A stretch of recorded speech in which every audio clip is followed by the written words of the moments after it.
It's time for the 420 Radio News, covering the latest headlines in consumer cannabis, medical marijuana, and industrial hemp. Transcripts of 420 Radio News are available daily on our website at 420radio.org. Now, here's Russ Belville with your marijuana headlines in 4 minutes and 20 seconds. This is your 420 Radio News for Monday, December 1st, 2014. Legal pot in the U.S. may be undercutting Mexican marijuana. 2 or 3 years ago, a kilogram of marijuana was worth $60 to $90, says Nabor, a 24-year-old pot grower in the northwestern Mexican state of Sinaloa. Quote, but now they're paying us $30 to $40 a kilo. It's a big difference. If the U.S. continues to legalize pot, they'll run us into the ground, end quote. 2 years ago, the Mexican Institute of Competitiveness, in a study entitled If Our Neighbors Legalize, predicted the drug cartels would see their cannabis profits plummet 22 to 30% if the United States continued to decriminalize marijuana.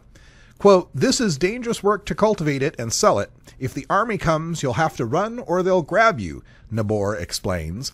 The day we get $20 a kilo, it will get to the point where we just won't plant marijuana anymore, end quote. Uruguay's national marijuana program is safe after a runoff election. Tabaré Vázquez's victory in Uruguay's presidential election is a show of support for the leftist coalition that has governed the country for the past decade and allows the government to proceed with its plan to create the world's first state-run marijuana marketplace. Vázquez, a 74-year-old oncologist who was president from 2005 to 2010, topped center-right rival Luis Lacalle Pou of the National Party 53% to 40% in Sunday's vote. The runoff vote drew international attention after Lacalle Pou promised to undo much of the pioneering plan to put the government in charge of regulating the production, nationwide distribution, and sale of Uruguay marijuana. Vázquez, meanwhile, said he would proceed with it unless it produced negative results. In the first round of voting in October, Vázquez fell just short of an outright victory, getting 48% support against 31% for Lacalle Pou. A Virginia state senator has introduced a bill to decriminalize possession of small amounts of marijuana. Under the proposal, the possession of less than an ounce of marijuana would be decriminalized. Currently, that's punishable by a $500 fine and 30 days in jail. Among other things, the bill also would reduce the criminal penalties for distribution and possession with the intent to distribute by creating a presumption that a person who grows no more than 6 plants would be raising them for personal use. The bill would also soften some laws concerning marijuana paraphernalia and limit the forfeiture of property from the sale or distribution of 1 pound or more of marijuana.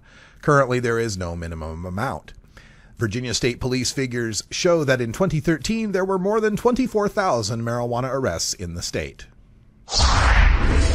After her research team secured preliminary approval this week for a $2 million grant from the state of Colorado to study how marijuana affects veterans with post-traumatic stress disorder, a Metro Phoenix doctor says she no longer needs an Arizona university to house the study. Dr. Sue Sisley was ousted from her University of Arizona position earlier this year for what she believes were political reasons after she clashed with state lawmakers over medical marijuana research. Northern Arizona University refused to hire her, and Arizona State University has not said whether it will offer a position. Sisley wants to keep her part of the research project in Arizona because she said she's committed to local veterans suffering PTSD. She said a private donor has offered her a free lab space in North Scottsdale, and she may seek an academic appointment at an out-of-state university while conducting the research in Arizona. 6 months after Governor Mark Dayton signed a bill legalizing medical marijuana extracts in Minnesota, makers are poised to start growing. State officials on Monday announced the 2 companies that will grow, process, and sell medical cannabis to Minnesotans next year under the state's new law. Leafline Labs and Minnesota Medical Solutions were chosen from among 12 applicants. They'll distribute the medication through 8 sites across the state, the Minnesota Health Department said. State officials hope to have the products ready for sale by July. Minnesota Medical Solutions said its cannabis greenhouse in Otsego will be up and running this week. Lawmakers passed the strictest medical marijuana law in the country earlier this year. It prohibits smoking of the drug and requires instead that it be manufactured in pill or oil form. Medical marijuana will only be available to patients suffering from about 10 conditions, including ALS and cancer. This has been your 420 Radio News for Monday, December 1st, 2014. I'm Russ Belville.